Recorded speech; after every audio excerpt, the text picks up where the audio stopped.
Like if you cut this in a certain way, it's gonna make me look crazy. But there's nothing worse than having a very high point in your life and then the very next day having to clean up somebody's. It's like every time I have a high moment, something happens that just brings me back down every single time. Nobody sees the arguments. Nobody sees the almost moments of things not working out. You both have good points. Like, you'd rather be running all the time than doing crack. Right. Hi everyone and welcome to the Good Soup After Dark. I'm Jay. And I'm Marie. And today, how you can see, we're not in our usual space. We in the Delaware. Yes, guys, we in the Delaware. We in the base. And Marie tell you what space is. All right, the base is a venue run by our friend Chris. You can contact him on Instagram. His handle is @base_302. That's @BASE_302. It's a great spot if you're a producer or you're an event curator. They've got many different rooms where you can lay down some tracks, you can hold events. We've been a part of a couple of events here, particularly with Trifecta Music Empire with their Proving Grounds event. Yeah, it's a great spot, great acoustics. And it's honestly just, you'll be missing out if you don't utilize their services. Chris is really focused on helping artists kind of really elevate their game. So again, you could DM them @BASE_302. And as usual, all the links gonna be down below in the description box. And yeah, I hope you enjoy the fresh episode of Good Soup After Dark.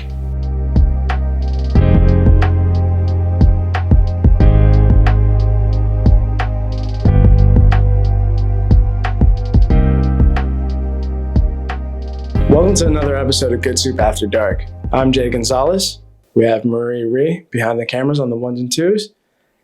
And we have a first for Good Soup After Dark. We have our first repeat guest. He was here for the first episode we've ever done. Artist, entrepreneur, all-around decent human being and musician. We have Red Spade. What's going on, y'all? Welcome back. It's good to see y'all again. Absolutely, man. And before we get into it, it's your camera right there. Just tell the people where to find you. So I go by the name Red Spade. You can find me on Instagram, Red Spade 302. You can find me on YouTube, Red Spade. And we just started updating my website. So if you type in redspademusic.com, it'll still come up. And we'll make sure we have all the links down in the description below so you can just click on it and check them out right there. For sure. Thank you for coming on again, man. Like, this is amazing. Like, you're our first guest and, you know, you kind of really helped us kick this thing off. You know, sitting down, doing the interview, like learning how to like just talk to people in this kind of format really gave us the confidence to kind of push forward. So first and foremost, just want to say from the bottom of our hearts, thank you for that. Y'all been putting in work. Thank you. I've been seeing the posts. And yeah, I guess this is more of kind of just like an update of where things have changed. I think we interviewed you, what was that, Marie, back in October? Yeah. It was back in October. So it's January, it's 2025. Yep. It's a brand new year. Yep. What's going on in the world of Red Spade? A lot is happening at the same time. And I'm just rising to the occasion for real. We literally started the year running. Like literally everything that we've planted, all the seeds that we've been planting, the result is us hitting the ground running on January 1st. So we were in the studio sessions, we have to cut records, we're songwriting, we're producing, we're meeting different artists that are interested in collaborating with us and just bringing everything that Red Spade music represents to other artists to make them feel comfortable while they create, to make them feel like they're a part of a team, something bigger, something with a sense of direction. And that's kind of how 2025 has been. It's a lot of big things happening, a lot of business moves being made. Yeah, let's talk about Red Spade music a little bit. You just mentioned like you're incorporating more people into the fold. Your team's growing? The team is definitely growing. We just brought on another engineer. We just brought on a artist that we did we meet her in New York? No, we came across her and she just so happened to be from New York. So she came from New York to have a session with us. She loved it. And now she's somebody that we're going to be working with more consistently. We just had a meeting with another female singer, and she is from Philly. She had a session with us yesterday, and we hit it off. She's a vibe. Music is good. The connection is there. And it's just something that's continuously happening. We're just showing what we have to different creatives, different artists, and they like what they hear from us. They like the vibe that we create because we're just ourselves. But it's something that they resonate with, and it's just making things move forward. Can we shout out any of those artists or engineers so people know who to look out for? So we can shout out Skoogle. Skoogle, he's an engineer based in Wilmington. Shout out Amori. Like I'm gonna just shout out everybody. So Skoogle, shout out him for sure. Shout out Amori, that's my right hand, that's my guy. Y'all know him, y'all met him. Shout out Mercy, that's our team vocalist. She's also a singer and songwriter as well. Shout out Miss Tia J, she's the artist from New York. And shout out Kitty, she's another artist that just linked with us, and we're just building. But like definitely all these people that are involved, Lisa Ward for being the team manager and just making things move forward. But like literally everybody's a pivotal piece. Bandit the rapper, that's another person who is an A&R that we're working with currently, and that's just helping us open the doors with a lot of different situations to have that opportunity to show what we have. What kind of opportunities are you or different things that you guys are looking to get into as a team? I mean, you obviously brought all these people on, all these different talented people. What is going to be the overall like objective of Red Spade Music going into 2025? So the overall objective for Red Spade Music, I would say for 2025 is definitely to set ourselves apart. We spent a lot of time towards the end of 2023 and the full year of 2024 just planting seeds, getting ourselves ready to be prepared for the things that we asked for. So there was a lot of late night sessions. There was a lot of last minute sessions. And there was a lot of studying that happened and is still happening.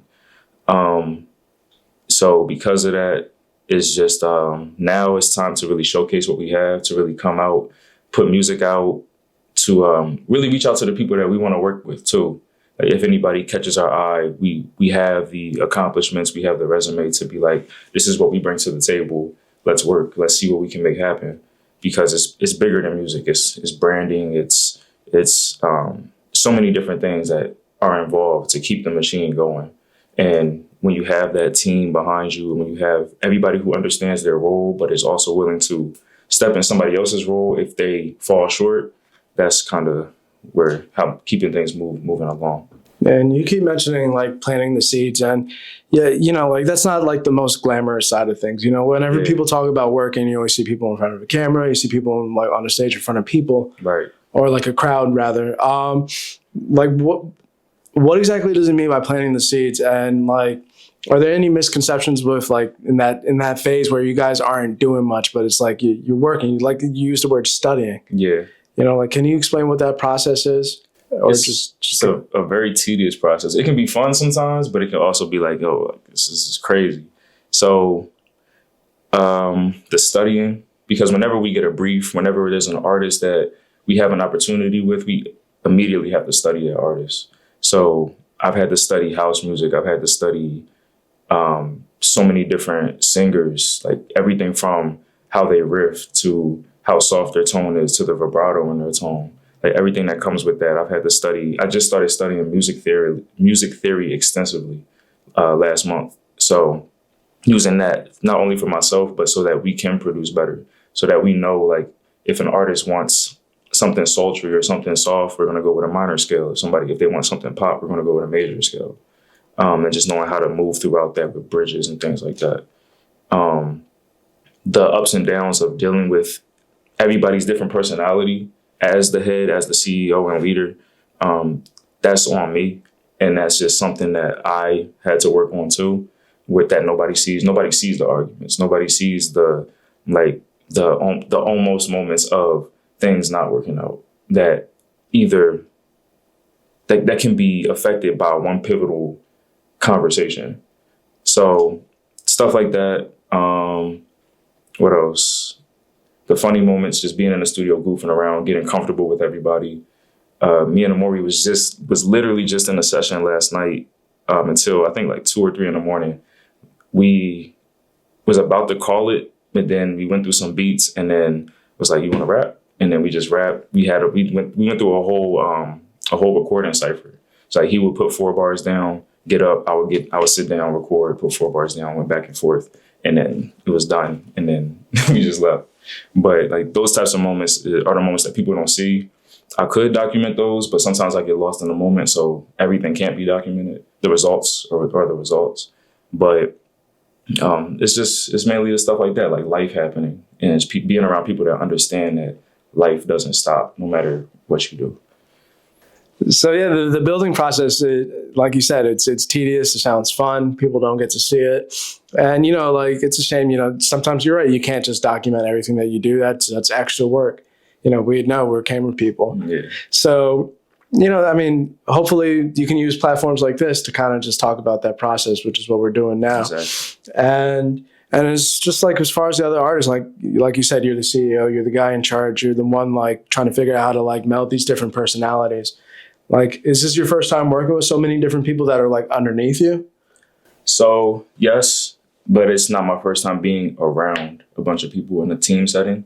Like I've been through multiple team settings before, and I think that's part of the reason why I can lead, because I've seen how those situations fell apart, and I paid attention. Like I was not the upfront guy in those situations. Like I was closer to the back. So like all I could do was observe and just work on myself, and that's the situation that helped me realize that I can't contribute to a team until I build a good foundation for myself. So that's when I started looking into the business and stuff like that, and songwriting, and really pushing myself just to be better. But it's not my first time dealing with a team, but it is my first time. It's my first time seeing the results of things that I couldn't see before, but I just knew like this is what I wanted to do. And I knew what direction I wanted to go in, but I didn't know what the result would be. I just always felt like I wanted to create something for myself, and I wanted to expand on it and be around people that trusted me to drive the ship a little bit. Gotcha. And now that you're in this position where you're in charge, we're in the age of the internet. Everything's moving at the speed of light, and you spend a lot of time planting seeds, spend a lot of time studying. But now it's just like, and it's just the beginning of the year, and you're really like trying to put your foot on the gas pedal. But like, what kind of challenges do you foresee? Now that you said you've been in team situations, but now you're in charge. Things would be hyper competitive. Things come at the speed of light. It's content. There's like, what are the kind of challenges you foresee, and what are the practices you're going to put in place to kind of like deal with those challenges? Challenges I foresee.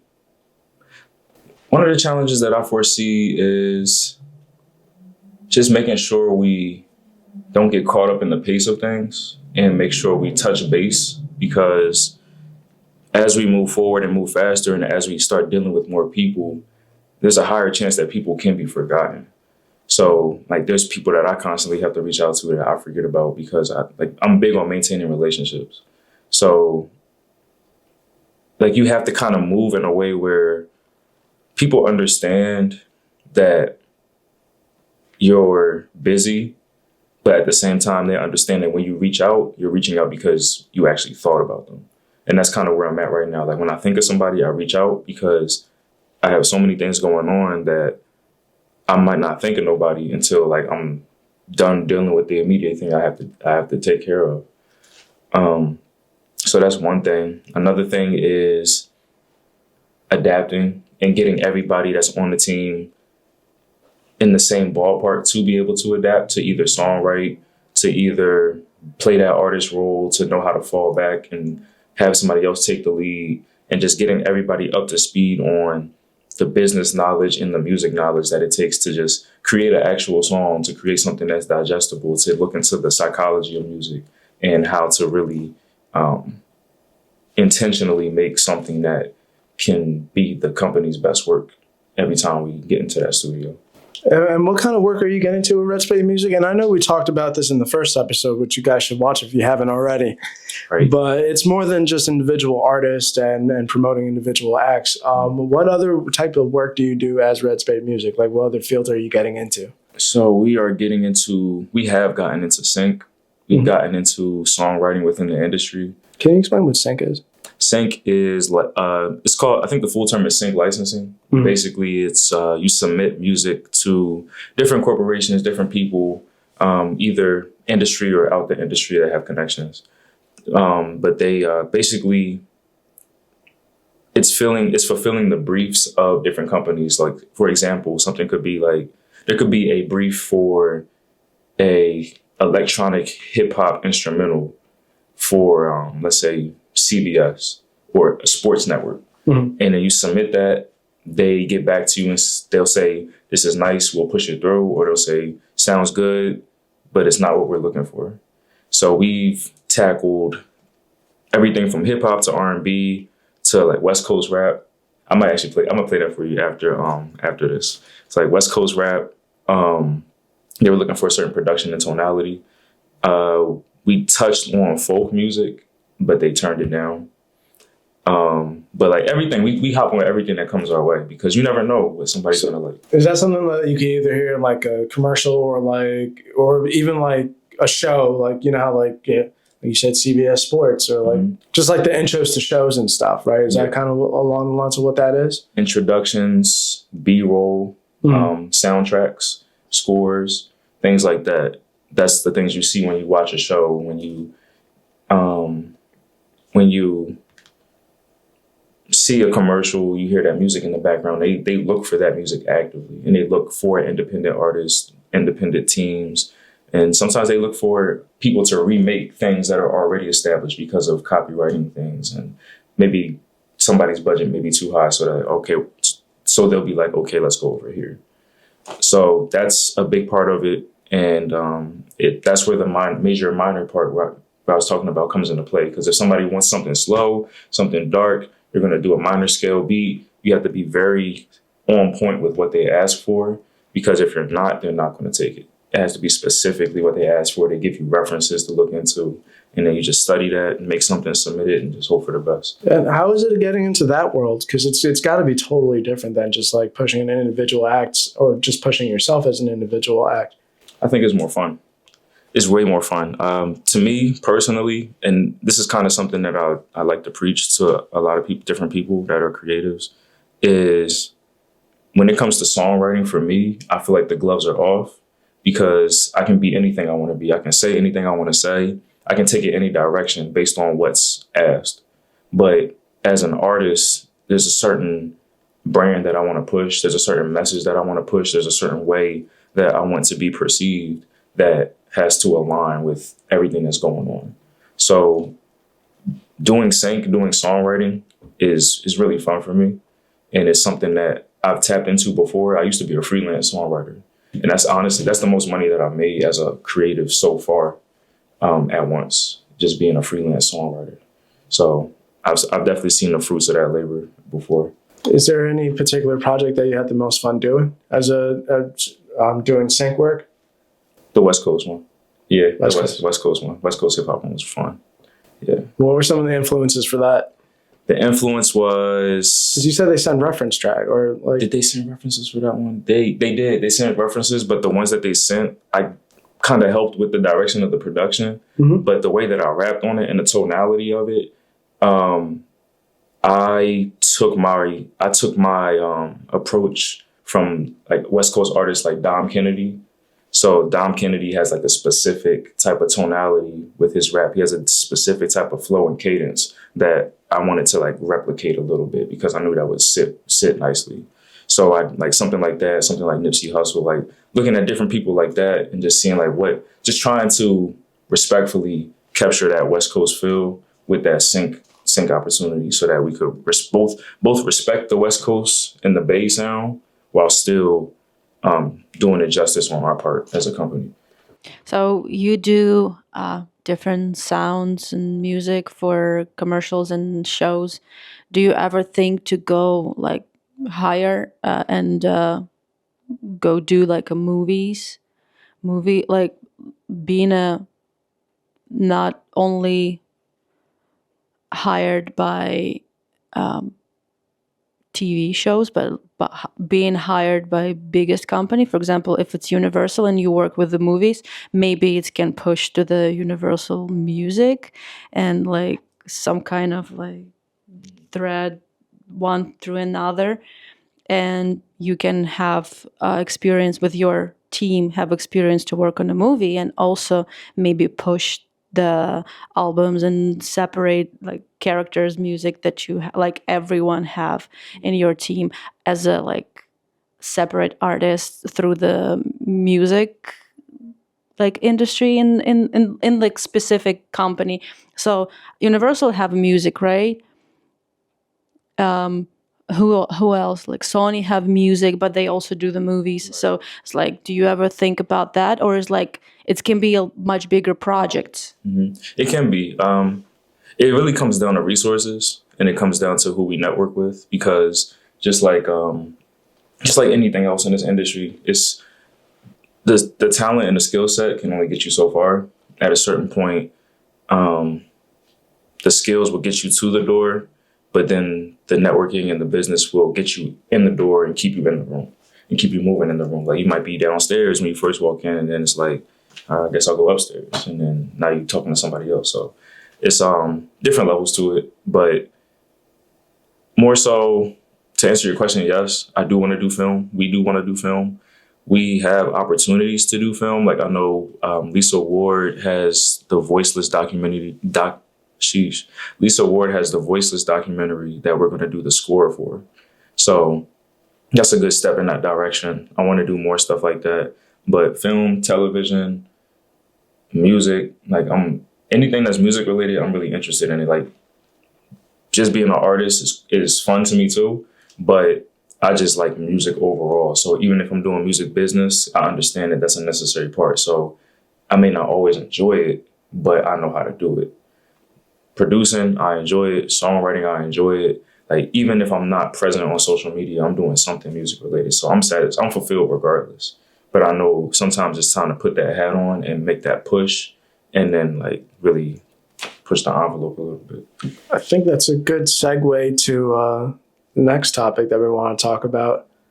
And that's a song that you're putting out next month. Yes, sir. Talk My Talk, February 19th. Well, I think this is a good time to talk your talk. Can you tell us what the song's about? So the song is definitely, I feel like it's the first song that I've put out that kind of gives me the opportunity to be more braggadocious, be more aggressive with my delivery, which is something that we have been working on and doing more things like that. Because I'm usually a chill, a chill, laid back. I don't know where the K came from. I'm usually a chill, kick back type of person. That's probably where it came from. But I do have those areas of myself where I do have that aggression and I do have things of that nature. So Talk My Talk is just a step in that direction. It goes with the Voiceless project, where Voiceless is speaking on the inability to speak your voice and all the internal things that go on, whereas Talk My Talk is the outward expression of finding your voice, of being braggadocious, of being unapologetically yourself. So that's where Talk My Talk comes from. And it's a song I've been holding on to for a while. I remember producing it and I was like, this is one of them. I actually recorded it twice, maybe two or three different times I recorded it. And I held on to it for maybe 2 years while getting things together because I felt like it was something special. And then we came back to it. I let my team hear it. They asked me, is this something that still represents you today? I'm like, yeah, this still represents me. So now it's coming out. Is that a common thing to hold on to a song like that for a while? For me, it is because I'm super strategic. Okay. I don't like to I spent so many years just putting music out that like I'm fine with putting music out, but now I like to be more intentional with putting music out. So that's why I tap into so many different things, because I don't want to be at a standstill just because I'm not putting music out. I want to continue to move forward, even if music's not coming out, and still be known for my brand, even if music's not coming out. That almost sounds, I think counterintuitive is the wrong word because that's kind of more negative, but like it goes against like what people say, especially like, you know, with social media, how it is today, like how fast everything is, like 60-second reels or less. Like you always got to be putting something out. You always got to be putting something out. You always got to be putting something out. Right. And like just hearing the perspective that like, you know what, sometimes you just got to hold back and wait till the right time. Mm-hmm. You know? Timing is everything. Timing is always going to be everything. Mm-hmm. I don't care what anybody says. Like time is everything. Like I could put the song out. I could have put it out anytime, but would I have had the resources to capitalize on it as much as I should have? Would I have had the experience that I needed to push it the way I needed to? Like it could have been something would have come out. Something would have come out of it, but because everything happens for a reason. But that one was a specific one where I was like, I don't want to waste this one. Mm-hmm. And I have a couple songs like that where it's like I don't want to waste these. So everything is like let's see the bigger picture. And let's take our time and see what else we can do to keep this ball moving, even though music's not coming out. Let's do freestyles. Let's maybe have more photo shoots. Let's dive into the business side of things a little more to see if we can go out and network a little more to get some opportunities for the company. So it's like there's so many different things to consider beyond just artistry that can expand your artistry without necessarily putting music out. And when you put something out, making sure you push it to its fullest extent. I think it's just what you said is like most of people think that you need to consistently put something, and this push you. But you show on your example that if you don't show, but you consistently move forward to learn, to create, you're still going to be on a level. Yeah. You don't need to put something out, like spend the time on something that you don't feel like you want to do. Better take this time and do something that really helps you to grow. Right, because it's, in my opinion, it's like a rat race when you think like that. It's like you're running on a hamster wheel when it's like, all right, let's put this song out. All right, let's put this next song out. All right, let's put this next song out. But what did you do for each song when it got put out? So it's something that you learn from experience, because I did that. And I just realized that there was a lot of repetition, but not enough forward motion. But that just might have been the chapter of life that I was in. Maybe it wasn't time for me to move forward. Maybe it was time for me to just get as many eyes on me as possible. So it's like, it's a subjective thing, but it still makes sense because in those types of situations, there's no wrong or right answer. It's very specific to the individual. Now, was it a coincidence that it goes well with Voiceless? Because you made the song a couple of years ago. Timing. It's timing? It's timing. Yeah, it's literally just timing. But the foundation of that song remained the same. Mm-hmm. It was very braggadocious. It was very unapologetically me and very energetic. And that song just ties in well with Voiceless because it's two sides of the same coin. Because Voiceless speaks on a situation that you feel stuck in, but let's move out of that situation. Let's go from voiceless to talking. And then that's how that makes sense. Yeah, and speaking with Lisa and Olivia, like we told you, we shot an episode with them and it'll be out by the time this comes out. But they spoke to like how you guys did a really good job kind of like taking their feelings and their emotions and putting it into that song form. Mm-hmm. And this just seems to be a continuing, even something that you made back then, it wasn't the right time to put it out and it just happened that it is now. Right. And the big reason why it can still stand today is because it's authentic to me. I wasn't trying to be something that I'm not when I made that song. So, and that's a big thing too. Like if you make something that's you, realistically, you can put it out at any point because it's you. The only thing that'll probably be different is the skill set, maybe the tone, the delivery. But anything besides that is supposed to be you. Yeah, I think that's an overlaying theme with like a lot of the artists that we interview, regardless of the art form that they do, is just making stuff that's really just true to yourself. Like first and foremost, if you're not lying about what you're making art about, then it's really easy you don't have to defend your art because it's just genuinely you. Right.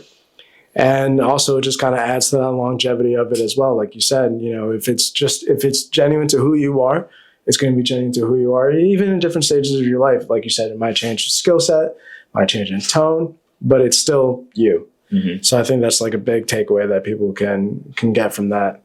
You know, like sometimes timing's everything, and sometimes holding on to it is not necessarily a bad thing either. Even in this age of like content, put stuff out, put stuff out. Right. And I'm hoping that's more of a trend in the future. You know, like everyone, no matter what you do, feels that constant pressure of I constantly have to put stuff out. Like even with this podcast, like I feel like a pressure, like we got to get these episodes out like right away. And we're kind of getting into the space where, you know, we can do some interviews. Maybe not do some like super topical, like this is happening this week, and then we're gonna have a different opinion when the episode comes out in like a month, let's say. Right. But just to have those genuine, real conversations, so that if we do put it out 2 months from now, let's say, it's still gonna apply to today. For real. That's a fact. I mean, if there's anything crazy wild you want to talk about, maybe we could talk about it. But I mean, I'm down for whatever. Can't really think of much. I mean, it's plenty to think about, but. I don't know. We just been locked in for real. Like I haven't been home since Thursday. So yeah, you've been really at it, man. Yeah, you've been really at it, and hopefully you get some rest tonight. I've been sleeping. I just haven't been home. I haven't been sleeping at my home. There is a difference. There is a difference between sleeping in your own bed and even sleeping in a nice hotel or a couch. Or a couch. But I'm just trying to say, like, even if you sleep in a nice hotel, like, it's not the same as sleeping in your bed. Yeah, that's very true. Some people prefer the hotels, though. But maybe for, like, a getaway, though. Maybe not continuously. You know what, man? Like, back before what I do now professionally, I'm a cable guy. But before that, I was a contractor in telecom. So my job was 100% travel. And I only stayed in hotels. And, you know, at first it's fun. Like, yeah, you know, I could just leave the room at work in the morning. I come back, everything's folded and clean because, you know, you have the hotel staff room service. And like, you know, like, oh, we eat out every night or we go down to the hotel bar and it's like, it's cool. It's fun sometimes, but then it just gets old and it's like, nothing's like sleeping in your own bed, man. You know what I mean? Yeah, I can't disagree with you. Yeah, you can be tired of being fun. It's the same if you go to a club every night. One day you're just like, no, I just can't. My legs hurt. I just wanna lay down and watching TV. Getting tired of getting drinks spilled on me, man. I have a question. So you work right now with a pretty big team, and you are head of the team. How hard it is work with someone you just start. So if you work with someone, you start like work with, I don't know, with a person and you work for like a long time. You already know each other, know the shapes you need to like dancing around to have whatever you need from this person. Now you have a lot of new people. Yeah. How do you deal with that? How do you stay like on top of them? Sometimes they make it easier than you think, but sometimes they make it harder than it should be. so it's like, it really depends on the person. Like some people make it so easy and it's just like, oh, we click. It's cool. But some people, it's just like, it just causes so much turmoil. And it's like, you kind of have to navigate that. I did actually have to navigate something like that where it was like a huge amount of turmoil within the collective. And it was respectfully, like everybody had their own opinions and that's cool. That's fine. Like I expect that type of stuff. I actually expect conflict because it's natural. It's a natural part of things. It's like, and we're adults too. It's like, you know how hard it is to make a new friend as an adult? Because at that point you're stuck in your ways. You have mannerisms that you may not even notice that could offend somebody else. So like, I kind of have to see that and be the voice of reason sometimes where it's like, you got to understand, like, this person went through this. Like, for the most part, I know most people's triggers. And the other people know other people's triggers too, but they might not be as mindful about it. Mm-hmm. So sometimes I come in and I'm like, you got to realize that they went through ABC. So when they immediately respond like that, they're thinking about B before they even get to A. Because that's how they respond. That's how their brain is functioning. So it's like just navigating like that and just making sure that faith is the foundation for a lot of the people that we work with and just moving to that accord, because even if there is chaos, we always come back together. We always overcome it. sometimes space is needed to come back together, especially when you're working in close proximity with people for prolonged periods of time. Like, there's bound to be some conflict, some headbutting, but as long as that respect is there, that's the biggest part. Like, the respect fixes everything. And when we come back to that respect, we come back together and everything's cool. But understanding different personalities is a lot. And it's like, just being hyper vigilant, but I used to jump into things too soon. That's something that I step back from. So like, I kind of let things play out a little bit more than I used to, because I like to be, preventative. I acted very preventatively instead of letting things play out sometimes. So like, I'm really careful with how I navigate that. You know? That's something that you just learned starting the work, or you just read the books, or you have like a previous experience to deal with a big group? Where does it come from, this knowledge? I've read books, but experience is the best teacher, always. So as much as I would like to just like read a book and be like, all right, I'm good, like there's nothing that prepares you other than just going through certain things. Like we all know everybody gets emotional. We all know people argue, but how do you fix it? How do you fix the argument? How do you make two people that are at each other's necks go from being at each other's necks to seeing their points of views a week later? So like it's just a part of it, honestly. I just thinking it's not only just the people, it's also talents.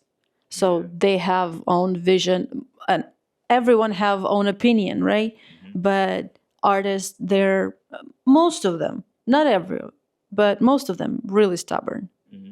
And you need to like navigate them to create for a couple for like 5 talented people create one piece of art. It's probably at least mental fight. Mm-hmm. You know what I mean? And it's not everybody always involved too. Like it could be 2 people. Like I'm typically involved in everything to some extent, but it doesn't always involve everybody. Like these 2 people could be working on something. Like say we have 2 people working on a songwriting brief, and I either produced, or I came up with the melody, or I song wrote. Somebody else might have produced. Like we pass it along as it goes down the chain. Mm-hmm. And we also give feedback too. So like say something, we think something's done. Like actually this literally just happened. We thought something was done, and Mercy has said that she said she didn't think that 2 of the songs were fit for the artist that we were making it for. So when she told me, I said, all right, let me check it out. Hung up the phone. I listened to the songs again with what she had in mind. Mm-hmm. Call her back. I'm like, all right, we about to pull the songs. We about to make 2 new ones. So like stuff like that, where just listening to everybody, making everybody feel heard, but at the same time, standing your ground too when you do feel like you're right, when you do feel like it's the right choice. So it's like a bit of intuition involved in it, while still respecting people's boundaries, while still respecting what people have to say. Yeah, I think one day, well, the hope is, with Good Soup, is to be able to like, grow a team and be able to like share the responsibility, like it'll happen. Marie and I, like, we're a pretty good team, I think. I mean, don't get me wrong, we butt heads like all the time. But we love each other and we respect each other, and that's where it starts. And it's gonna happen. You'll get the team. Like I prayed for a team for so long because I knew what was needed. I just didn't want to rush into it, because I feel like rushing into things can end your career faster than it taking too long, quote unquote, taking too long. So I just waited. I was patient. I studied up for when the moment came, and like success is when opportunity needs preparation. So I just took that time to prepare. Gotcha. And then the opportunities came. I was ready for it. I capitalized, and then more opportunities come that I'm prepared for, and I execute to the highest of my ability, and it just takes me up, up, up. Sometimes you come down a little bit. Sometimes you stay flat. It's like stocks. You just gotta ride it. And going off of that, like you said, you manage different personalities, different talents. but ultimately, like, you know, you're the leader in this. It's your vision that you're really trying to push. Like, how do you attract other people with different talents, different lifestyles, different upbringings to kind of fall in line with the vision that you're trying to put forth? Like, what are things you've done specifically with like your team members to be like, hey, you know, like you can go anywhere, but you should come here? So I know Lisa's a big help with stuff like that. She, it's like we kind of tag team it in a sense where even though my direction is going one way, somebody else's direction may be going in another. Lisa kind of helps me to see things that I may not see, depending on how hectic things get. So, and like vice versa too. Like sometimes I may not have as much going on, and she may have a lot going on. So it's like I redirect her, and same thing with Amori, same thing with Mercy, same thing with Miss J, and everybody else that comes along for the team. But I think like the family setting of things is what attracts people to us the most.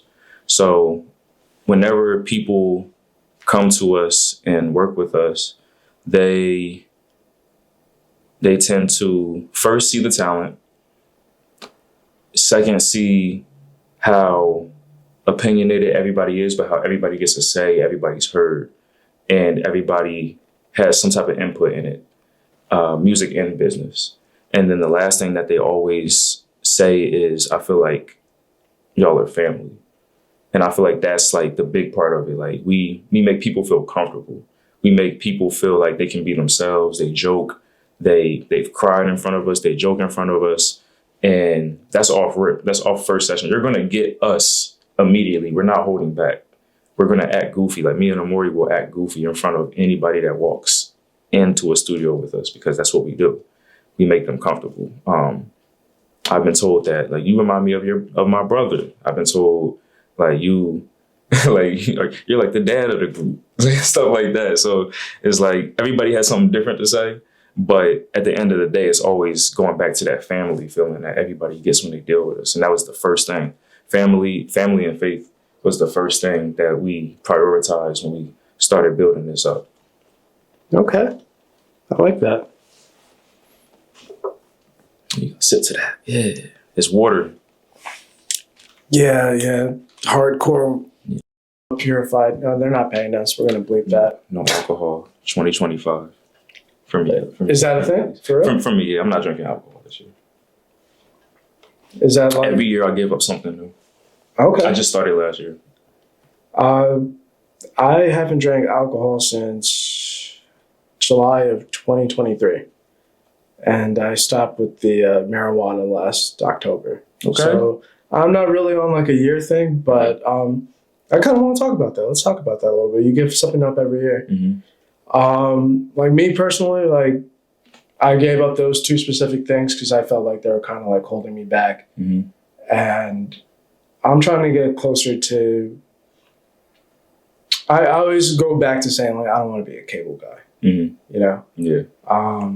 I feel like that I can do something more. And then meeting Marie and like starting to work with Marie, like we're kind of really pushing towards that. And like things like alcohol and marijuana, like I think they were holding me back, like mentally, creatively, physically. Right. And those are kind of like my reasons for giving that up. I feel like if I give up things that I held to a higher regard that shouldn't have, I'm kind of really forsaking what my potential could be. Right. Could I ask you what your reason is as far as like why you decide to give up certain things? It's along the same lines. Like I envision myself reaching a certain point in my life, and I know that there's certain things that could hold me back. Not saying that they do hold me back, but I know they could. Gotcha. So in an effort to prevent them from becoming an issue, I would rather X them out so I could focus in more on the things that I desire so that I can reach the higher self that I want for myself. And just be a good example for people too that are trying to do the same thing. So like just cutting out different things, one thing at a time, smaller things, and being more active towards maintaining them throughout the year. Like I'm gonna fall short every now and then, but just making sure I hold myself accountable as long as possible. Like so far, like, I haven't gone back to like certain things that I've cut out. So like it's been good so far. Yeah, absolutely, man.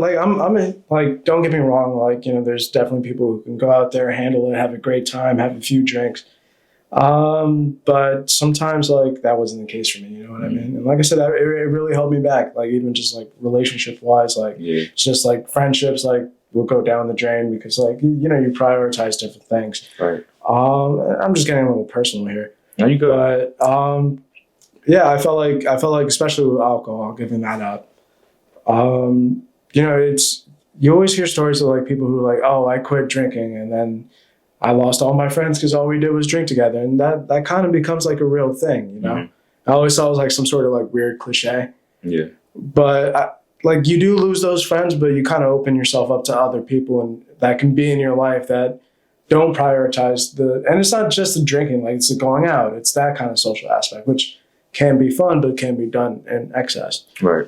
And like, especially like I said, I haven't drank since July of 2023, but I've been in bars, I've been in like venues and like different situations where people are drinking, like people offer me, no thanks, I don't drink, and like, I always like envision that being like a really hard thing to do, like turning down a drink when everyone else is drinking. Yeah. And don't get me wrong, like I definitely get tempted sometimes, like knock on wood, I haven't touched a drop in that amount of time. I haven't fallen short with that. And I kind of hope that I can maintain that. But, you find that, there are other things in life that you can value over that or the feeling that gives you. Now with me, I might have a bit of an obsessive kind of personality. So a lot of my time kind of goes into like the video editing and doing this kind of stuff. And I think that if I continued with those kind of things that I really like to do, but weren't really constructive towards what I want to be, I probably wouldn't be where I am. And I'm hoping that kind of, like maintaining not doing that kind of stuff, that it just helps me get to like a higher level. Right. Yeah, well, I'm right with you with that. I feel like alcoholism actually runs in my family. So like I can take a couple of drinks and I'll feel fine. Like I'll drink a drink and I'm like, oh, this tastes good. Somebody else will drink it, but like, oh, that's liquor.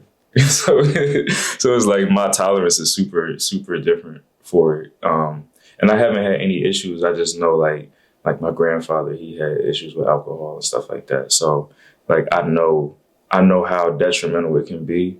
So that's just one thing that I would like to cut out. I've definitely weaned back from as much as I used to because I had a moment in my life where I was just working through that type of stuff. So definitely cut back way more than I used to, and haven't touched it at all this year so far. I don't think I touched it last month either. So like most of the stuff was started before this year even started, and I just feel cool. I'm cool. Yeah. Same thing with like me and marijuana. Like I quit drinking long before I quit smoking, and like I didn't see it as like a really bad thing, but it was just one of those things that was becoming a crutch. Like anytime I got stressed out, I smoked. Anytime I got happy, I smoked. Yeah. And it's like this is starting to feel kind of familiar. Like anytime I got happy, I drank. Anytime I got upset, I drank. So it's just like this can be like another thing that's like holding me back. But you got to pay attention to as well, because that's good that you notice that, but pay attention to what you replace it with, because what you replace it with can also become an addiction. So you kind of have to check that too. It's like, because like I started reading different kinds of books and like I made it a routine. But at the same time, I looked at it and I'm like, am I reading these books because I want to, or am I reading these books because I feel like I have to, which is where the addictive personality comes into play. So it's like you want to actively choose to do something and not feel like you have to do it. So it's like that applies to good and bad things. Yeah, it's have sense, but also, like people say, if it doesn't kill you, it's make you stronger. But alcohol, drugs, can kill you. Yeah. But reading, I don't think reading kills someone, or like editing video kills someone. Nah. It's if you have this, to better have addicted to something that not make you feel bad about yourself tomorrow. If you read book, if you do the videos, if you run, some people do sports or like too much. But if they choose between being drunk and do the sport, running like miles and miles, you know? But I get what he's saying too. Like there has to be some type of balance to it. If I could speak about our personal life, I know like sometimes like I can get like really into like making videos or editing the podcast, and like sometimes I forego the personal relationship part. Like I'm over here That's the like part I'm speaking editing these videos. Like, oh, look at all these interviews I did, and then my wife's just sitting on the couch like, hello. You gotta sit down, watch a movie. You gotta take a break. And I've been trying to be better about that. I try. But like what you said, you have a good point. Like you both have good points. Like you'd rather be running all the time than doing crack. Right. but you gotta balance. You can't be running all the time, because then I guess ultimately you're just running away from your problems, aren't you? Running away from problems and running away from people that can't catch up to you, that want to actually spend time with you. And I think that's a good place to kind of like. I think that's a good place to kind of conclude this. Just trying to find that balance. Mm-hmm. Like even between work and like actual work, I call actual work my day job, and this, like it's just trying to find a balance with that. Like, I still got to pay the bills, so I still got to do my job. And don't get me wrong, like a lot of my time working, my day job, I spend a lot of time thinking about this, but it's just trying to find that balance. I understand where you're coming from, bro. I still work mine too. I was going to ask you, have any secrets or tips on trying to find that balance? It really depends. Sometimes you gotta, for me, sometimes you gotta sacrifice. And for me, my sacrifice was picking a job that I was familiar with, but I knew I wouldn't necessarily like in the long run. But it gave me the time to grow and pursue what I wanted to do. So like, it's funny because I was just having this conversation, I think last month or right at the top of this year, but there's nothing worse than, cause I work in assisted living.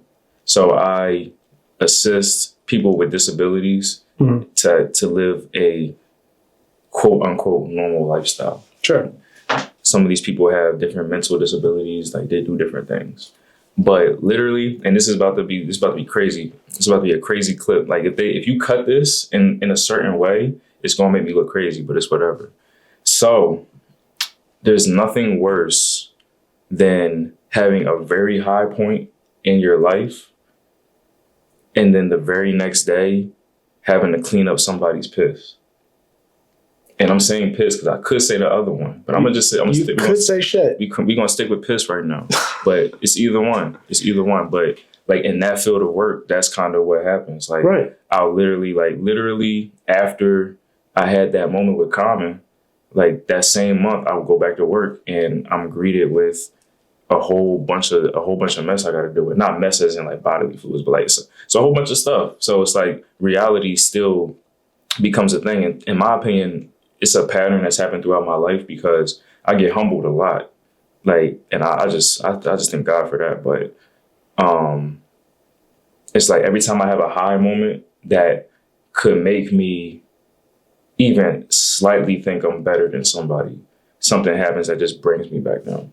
Every single time. It's been like a constant thing throughout my whole career. So it's just like I just take it as it is, and I'm thankful for everything. But like it's just something that I've noticed. So it's just like, all right, cool. I just take it to the chin, keep it pushing. That's got to be quite a ride. Like going from being on stage literally with Common to the next day. Okay, let's say you didn't clean up any bodily fluids. Let's change a diaper. Let's change a diaper. Let's cook this man his food because he can't eat for himself. Reality has a way of reminding you that it's still there. Yeah. I think it's not that like reality is bad. I think it's do you a spiritual person, right? Yeah. So it feels like if it's God or universe or something preparing you to something where you must be as good as you are, but grounded. It like closer to the ground, not fly so high, to not like go to the sun. You know what I mean? Right. So it's like you must be humble, but you must do that like this good job. It looks like it's preparing you to something like, like I will say like this, celebrities more money you have, more crazy you can, like you're like, I'm a god, I can do whatever I want, I can like implant the diamond in my forehead, or stuff like this. It's Super like specific. Super yeah, specific. I mean it's just stupid. It's not necessary, but person wants to do this because he think he's a half god or whatever. And when you have this, like, yeah, you're good, everyone like you, but you're still human. Yes, you do this music and people find you great, but you're still human. And it's like preparing you to something where you're gonna be really high, and for you not falling down with like your actions, it shows you're still a human. It feels that way. I mean, at least from a side, how you explain that, it feels like there's something going on. So you go forward in your art space, right? In your with your team, with the production, the music production, and you go like really fast and really high, but you're still the person. You're still the human. You still have your not. I don't want to say like you still have like a not easy job. No, you still in this world. You're not a god, and it's like it feels like it's prepare you to something really big, but don't want for you really like did something wrong. Yeah, for sure. I hope I explained this correctly. No, you did. Yeah, I understood what you were talking about. Okay.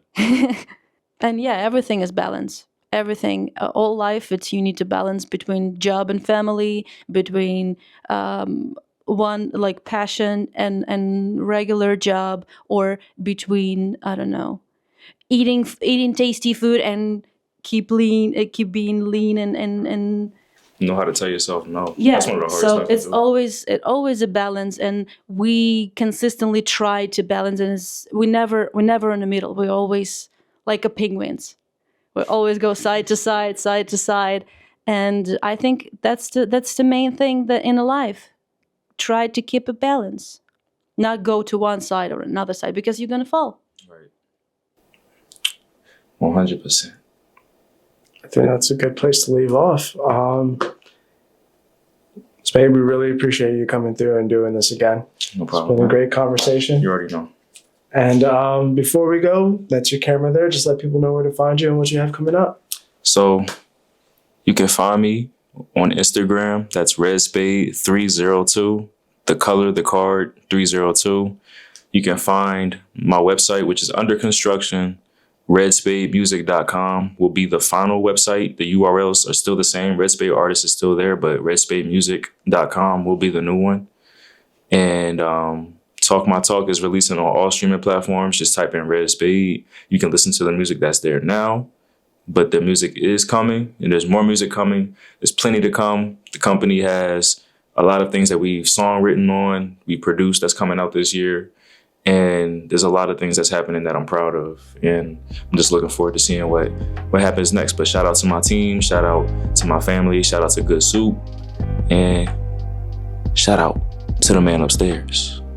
On that note, picture time. Picture time. I actually like that. That works. I gave back my glasses. Glasses do something wrong with me. Boom, boom. I'm Marie. We lied to you. I'm a Marie. He's a Jay. We pretend we're actors.